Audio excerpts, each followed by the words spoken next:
That's my little son. HMAAC. There's a lot of color in this museum. How you doing? Here's the Museum of African American Culture. Mr. Dominic Clay right there. He's curating. Oh, wow. So this is the Dead exhibition. We have 25 years of painting history here. And this is the culmination of it all right here. This whole exhibition. Pride, dignity, and courage. That's what we speak to. You look at the sacrifice of Martin Luther King. On that day, this young lady decided to sit down versus stand up and change the course of history as it relates to inequalities and injustice in America. And then you know we have our first African American president of the United States elected in 2009. And this painting showcased at the French Embassy in Washington, D.C. during the first inauguration, sponsored by the National Newspaper Publishing Association and the National Black Chamber of Commerce. A very important piece that we hope to have in the presidential library at some point in time. Here's one of the most popular religious pieces called Sunday Worship. This piece was showcased in Avon's African American Boutique catalog. It traveled around the United States with their conferences. They sold over 65,000 prints. Over here, this is last year for the 50th anniversary of Bloody Sunday, to Selma to Montgomery, Alabama. I want to say about 57 miles they marched to change the course of history. The Civil Rights Act of 1965, Bloody Sunday, officially sanctioned by the mayor and the city of Selma, Alabama. So that was historical for the 50th anniversary. Powerful piece, powerful images. This piece right here is a presidential bust that I was commissioned to do for the Visions of the 44th President by the Charles Wright Museum and Peter Kaplan, who executed this wonderful project to commission 44 African American artists. Just powerful work. Surviving Katrina, you guys know my birthplace is New Orleans, this is where I'm from. My whole series I did, Hope, Healing, and Rebirth of New Orleans. And this is the very first piece that I did, Surviving Katrina. You see the functional family, you see the commitment of service to America, help save our family. Moving forward, here's the other piece that I did prior to the president becoming president of the United States. I said, Obama check president, vote, hope, the dream, jobs, we believe, vote, ethics, rebuild New Orleans, and I think your son gave you that quote right there back in 7th grade. It's not about race, it's about America. Very good. I remember that. Civil rights. And here's one of my most emotional pieces. This is my prize piece in the exhibition. It's called More Precious Than Gold. And that represents my son, like Trayvon Martin, who lost his life. You see this hovering shadowy figure with a gun.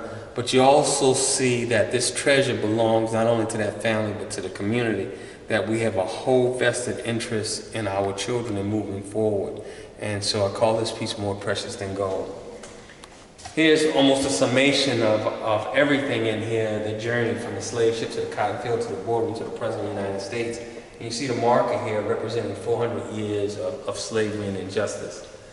This is the other piece, companion piece, from the slave ship to the cotton field, to the boardroom, to the White House. And this is a mother.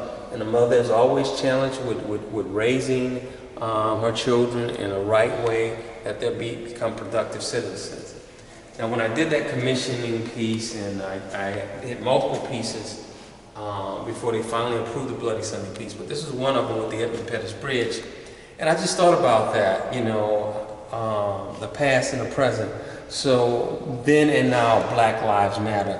Some of the same injustices that were faced during the 1965 that we face right now in 2016, 2015. Built on our backs. Enough said in this piece, tremendous amount of visual literacy. But when we talk about this country, and we talk about the global exploitation of slavery and how it impacted America, sugar, cotton, tobacco, rice, and the fifth and most important commodity was this chattel, this African who was enslaved. Juxtaposed against the African is the Statue of Liberty representing freedom. The kings of Africa that sold their brothers and sisters into slavery. The pain, sweat, and tear that you see and generated through this piece all throughout America. And a lot can be said about these people working under old Hannah, eating straw, pressing down, pressing forward. our little old church, the gathering, baptized, the baptism, the rebirthing. Here's the official Juneteenth piece for the 150th anniversary of Juneteenth. It's called Free at Last. 1865, when the slaves found that they were free, the broken chain, hand of a heart, allegiance to country, tears in the eye, the functional family, embedded into the House of Emancipation Proclamation, standing vigilant of the free colored troops. The actual souvenir journal for this went into the National Archives for the 150th anniversary of Juneteenth. I had a chance to showcase this exhibition on the House and the Senate side for last year. So my work actually got shown in Washington, D.C. at the Rayburn Center and on the congressional side as well. Am I free? Are we really free? Unshackled, broken, but has the mind been totally liberated and free to understand our wealth and our significance and the historical impact that we made on this country and beyond the borders of the United States? The Sharecropper. I love this piece here because he has his Bible, his book. He's a reader. So, but you got to casually look at that and see. And he's a proud owner of his land. He's working and toiling his land. We see the little bitty houses. These little bitty houses are bird houses that are used to speak to the importance of you know, I came out of a home that had one bathroom. We had 4 or 5 people in that house. But that house potentially have cultivated and nurtured doctors, lawyers, scientists, and school teachers. So this is so indicative and symbolic of what comes out of these little bitty homes. We have the Buffalo Soldiers who gallantly served, you know, after the Civil War, that helped develop and nurture the lands throughout the South and throughout Texas. The precursor to the Buffalo Soldiers was the soldier of the 54th Regiment who valiantly sacrificed their lives during the Civil War. And how we live, good old country living, you know, finding a moment of enjoyment just on the porch. You know, leisure activity after a hard day's work. Fishing, you know, sort of where we find our peace, sanctuary. The power of the quilt and the stories and the importance of, you know, of staying together, staying tied and bonded together. The fabric of our community have been the Black women. And so the 3 sisters represent that. The baptism and saving another soul, all very indicative of the strength and the source of spiritual awakening and strength in the African American community. On this side of the track, this is how we survive. There's on my mark again, showing 400 years of slavery. By the pig, the good book, the Bible, the land itself, the chicken rooster, and we have the hoe and pickfork. And we toiled our land, we cultivated our land. And then under the canopy of the strength of the oaks provided protection. And that we were homogenous and connected in our community. So you see the roots kept us close out of these little bitty shotgun houses. Then back here, our contributions through it all, we had to find some enjoyment in what we did, what we lived and what we went through. And so we see jazz music has been at our very core, from the African drum to the African instruments. You know, this is my wonderful piece that I did called, you know, Let My Diva Sing. And then we know about the Tuskegee Airmen, the best and the brightest, who flew in segregated skies. I call this the Lonely Angels.